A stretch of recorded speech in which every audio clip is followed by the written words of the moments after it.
Happy New Year, everyone, and hello from Intello's first podcast of 2020. As we look at the exciting things happening in talent acquisition in this decade, it's also helpful to look at the cool new strategies that were implemented in 2019. These are the strategies that help shape the future of recruitment, of sourcing, and also of talent acquisition as an entire industry.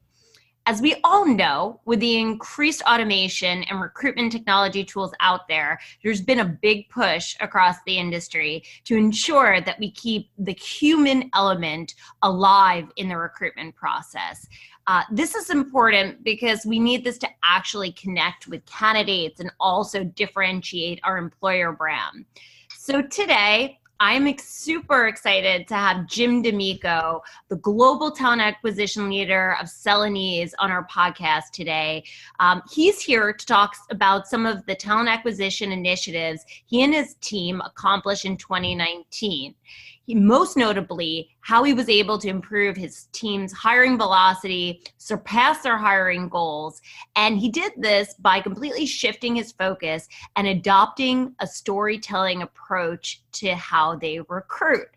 So let's talk about the importance of this, Jim. I'd love to hear how you were able to do this. I know you've been a leader there for several years. So, maybe before we dive into exactly what you did, can you tell us just a little bit more about yourself and how you got into recruitment and how you became the global TA leader of an enormous global company? Sure. And I apologize in advance, Danielle, because it's probably a little bit of a boring story. So my background, I was in the military, and then I went to a military college and decided I didn't want to be in the military anymore and didn't have a lot of skills. So I got into comedy, which does not pay the bills when you're not funny. So I was not super successful and got into recruiting from there, joined a third-party recruiting firm. Like a lot of people start in this business, the old Smile and Dial boiler room. And it was a good learning experience and a good training ground for me. But I always thought there was a better way to do it. And my mentor at the time said, well, do it. So we built the first RPO in Ohio, providing what we called at the time managed staffing services to companies. Then we sold that business, and since then, so for about the last 15 years now, I guess, what I've done is I've worked with companies to help them build best-in-class recruiting organizations. And sometimes those are built in-house, sometimes those are built with RPO, sometimes it is blended. So that's what I've done. And about 3 years ago, I came to Texas and joined Celenase to do that for them. So I'm sorry, everyone can wake up now. The boring part's over. Well, I think it's interesting. You switched to so many different roles, from the military to comedy. By the way, knowing you for many years, I think you're very funny. So I don't know what's up with, the mass audience here. So, but now, leading up the TA organization, and you also lead up ATAP as well. So for the recruiting leaders out there that have heard of ATAP, can you just give us just a couple of seconds just on what that organization does, because I think it's really amazing. Sure. So ATAP's the Association of Talent Acquisition Professionals, and what we do is we provide content, community, and education for recruiting practitioners and recruiting leaders. So we partner with our members to develop content, do advocacy, develop community. So you'll see in 2020, a little spoiler alert for everyone listening, that ATAP's going to start launching chapters locally in 2020 and provide support for our industry, for the talent acquisition industry as a whole. Awesome. Thanks so much, Jim, and thanks for leading that initiative. So let's now dive into what you did at Celenase and how storytelling became a part of it. So first and foremost, why did you shift your focus to storytelling in 2019? Like, what made you think that this was something relevant for recruitment? It was actually, and to be clear, it was not my idea. It was my team's idea. So we began 2019 looking at what we could do better, what was important to us as a team, how the team felt that they could improve their results. And as the team grew leading up to 2019, we really got them away from a lot of the transactional recruiting processes where they had an opening, they would post for it, they would go on LinkedIn and send people notes. And so we had spent a lot of the time in 2018 teaching them better communication with potential candidates and with candidates in process. And when we looked at 2019, they said, you know what we need to do? We understand that the value that we have is how we present our opportunities as unique and differentiated, how we can connect with prospects, because what the challenge is now isn't finding people, it's convincing people to make a change, and not just to make a change, but to make a change to us. So they said, we want to be better storytellers. And they had brought that to me because they knew that I was a product of Second City and had written some screenplays. And Wow. I said, well, guess what? I'm probably not the right person to teach you storytelling because, you know what, I wasn't successful at it. So that's when we decided to look out. But they brought that idea to us. They realized that that was a way we could be more competitive in the market by not only having a better story, but knowing how to deliver that story in a compelling way. Great. And so how did you actually accomplish that? I mean, it's not enough just to have the story and write the script and tell it well, but how did you get it out there? How did you really translate this to your candidate audience? So again, we went outside. So, leveraging my connections, one of my connections just through all my networking is a screenwriter. And she's worked on some fabulous shows that I really like, things like The Walking Dead and House of Cards, and went to her with the idea that, look, you are an expert storyteller. You understand storytelling as both a science and an art. And here is our challenge. And how can you help us be better at that? And really kind of through the development of the plans of how to do that on her lab.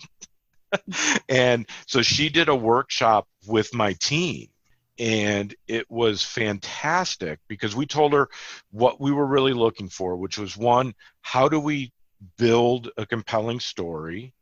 How do we present that story? And how do we do it in a fashion where it can be serialized? And what I mean by that is, oftentimes when we're dealing with a prospect, it's not one or two interactions before we convert them to a candidate. It could be several. So how do we start telling a story that's going to keep them interested and keep them wanting to hear more from us? So that was where we started with that. And, she came and ground us in first the basics. And in comedy, I was always taught, comedy comes from truth and pain. And what she taught us was true storytelling is grounded in truth and in personal vulnerability. So you can't tell a story that you weren't part of, not in a compelling way. If you want it to really resonate with people, you have to tell the story from a point where it impacted you, where you were vulnerable in some way. And when we talk about human relations and things that are important to candidates, and we look at an organization like Celenase, where so much of what we do is focused on serving the community and being better stewards of the environment, and just really taking care of each other as a company, being very people focused. Those are all great sound bites. Those are things that look great as a knockoff list on why all the great reasons to work here. But when you're talking to a prospect, why is that important to you? Because that's how they're going to translate to that being important to them. Does that make sense? Yeah, no, it totally Okay. makes sense. It totally makes sense. Can you give us an example? I'm sure everyone on the call is like, "Wow, this is amazing." Everyone is listening to this, but how can they actually manifest this? What is an example of a great story? Sure. And each one is going to be different. And I think that's another important thing. So each of the recruiters build their own stories. So we're not just reading from a script. But a great example of that would be when the hurricanes hit the Carolinas a couple years ago. Um, we have plants in the Carolinas, and they were impacted by the hurricane. The community that the plant is in was impacted by that hurricane. And we believe in taking care of our employees always, not just when they're at work. So as soon as that storm, we saw it coming, we dispatched fuel trucks from our Clear Lake plant because we knew that fuel was going to be hard to come by. We made sure that we had hotels, motels booked up if people needed housing. So Mhm. even before the storm hit, we were arranging for that.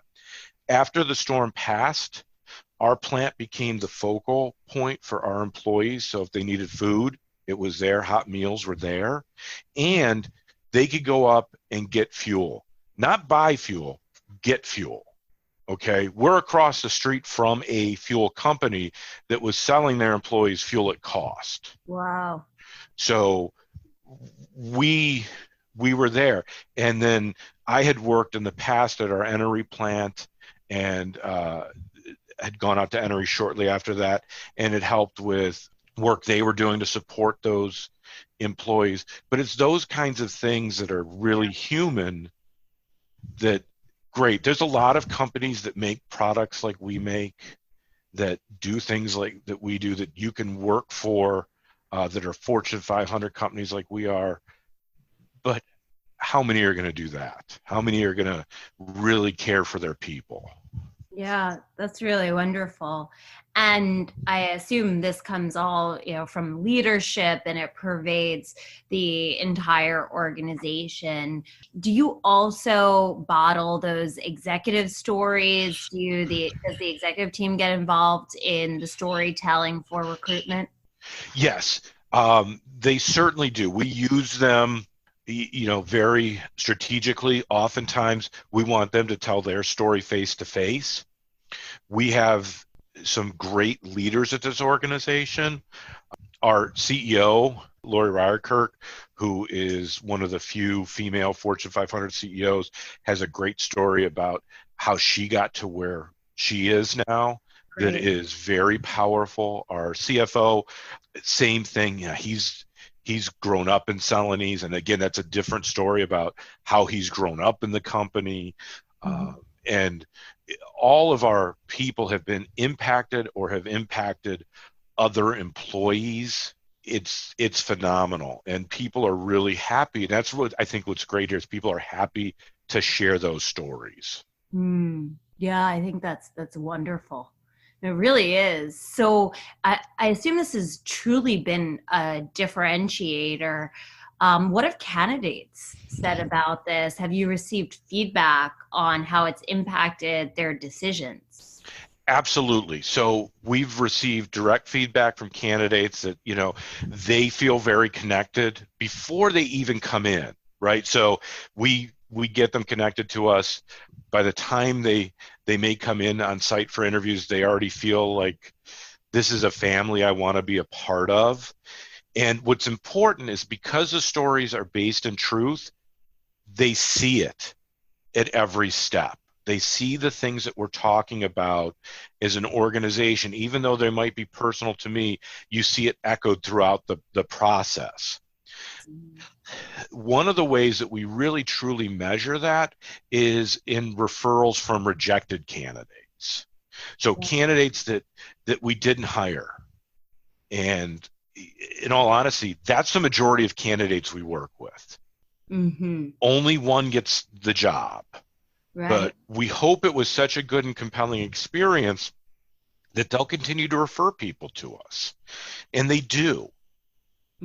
That's really, really powerful. And how are you able to track that and measure that impact? How do you track those referrals from disposition candidates and ensure that even if they're not getting hired, they had a great candidate experience?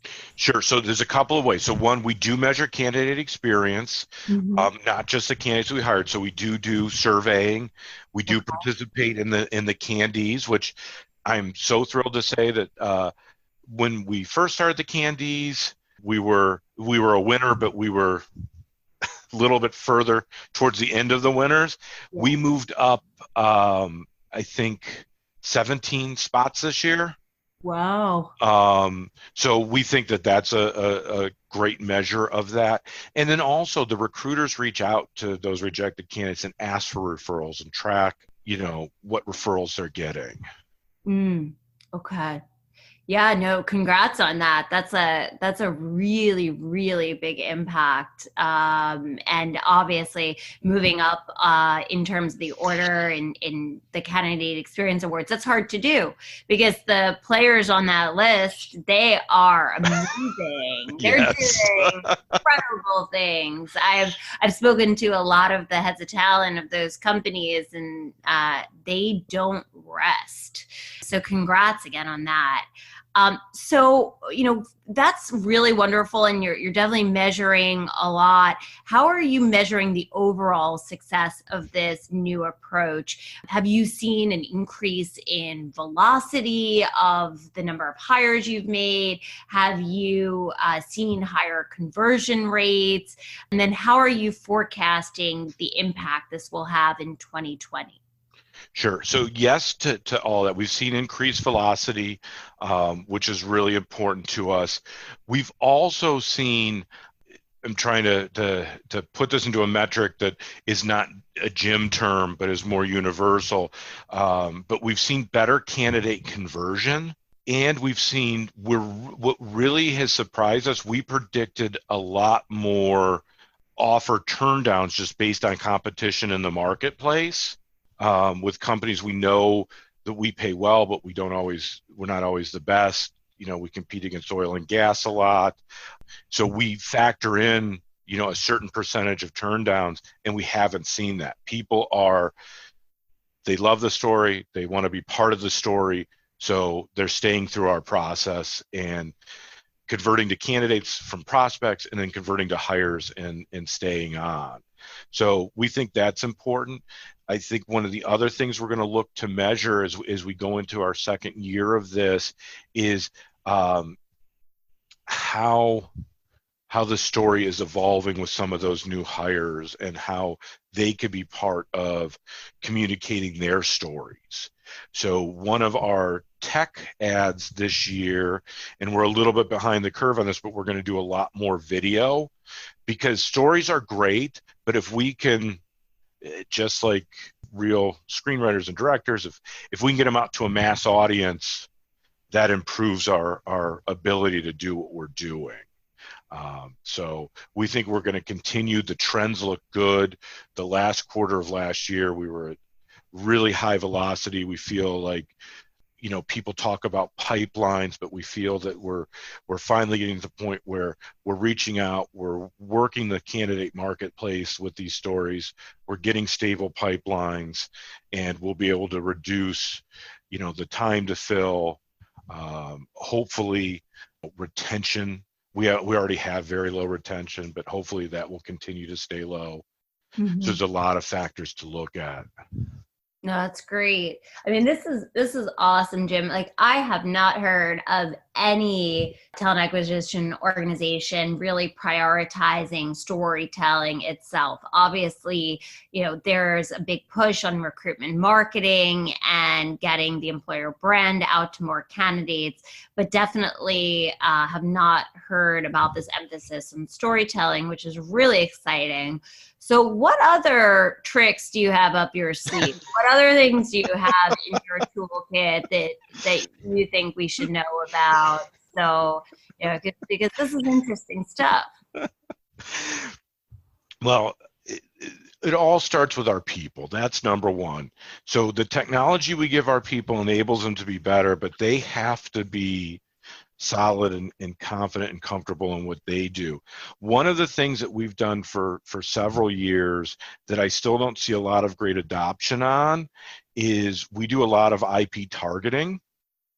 And IP targeting has been a great recruitment marketing tool for us. It allows us to reach people where they are. And a couple of examples of how we use that. If we're going to go to a college to recruit, we'll target their engineering buildings the week before we go there with messaging and a call to action. Because a lot of times Celenase is a great company, but we don't make anything that you use directly, right? We're in everything that you touch practically, but you don't know who we are. So if we're going to recruit accountants or supply chain, those students, they don't know Celenase. Right. So we're able to start getting messaging out. We also love to use it at events. So if we go to an event like National Society of Black Engineer Conference, NSBE, we'll do IP targeting of the Wi-Fi at that event. What's great about this, though, and what people don't understand if you're doing IP targeting, particularly everyone that pings that Wi-Fi, I'm getting their information on their mobile device, so I can market to them essentially in perpetuity on that mobile device. So if you're at an event and you didn't come and see us, or we want to send out follow-on messaging, 30 days later, 90 days later, 6 months later, a month before the next annual conference, we now have that ability to do that right on their mobile device. Interesting. And how do you do that? Do you have a text messaging service that you use? We actually work with a company out of Kentucky that does that. It's all ad-based. It's mobile ads. Oh, interesting. Huh. Yes, and it's great. I learned about it. Funny story. When I was in Louisville, the gentleman that had won the governor's race back then had come from a huge deficit in very little time to win, and his campaign manager was telling us about this IP targeting and how they used it. And I'm like, oh, goodness gracious, that's got a recruiting application. We're going to use that. We're going to give advertisers, serve them up to candidates. We know where you are. You're around our environment. We'll remind you that there's a Celenase event. It's cool. It's really, really cool. I love the convergence of marketing and sales with recruitment. I've been a big advocate, as you know, Jim, for a very long time. There's so many analogies and so many cool things you can do. So it sounds like you are getting creative and leveraging a lot of that. So that is awesome. Well, I really appreciate you taking the time today to talk to us about this. It's really been phenomenal, and I commend you on the success you've had as the leader of Celenase for several years, and I wish you the best on continuing to execute against this strategy. Are there any parting words for our audience or any words of wisdom that you would like to share? I will tell the audience the same thing I tell everybody. Just learn from those around you. There's a lot of wisdom out there, and to be honest, Danielle, you are one of the smartest people in this space. There are tons of people in this space that are willing to share their their knowledge and their experience. We don't have to keep reinventing the wheel or coming up with new solutions on our own. The talent acquisition space is a wonderful sharing space. So I encourage people, just look, listen, and engage.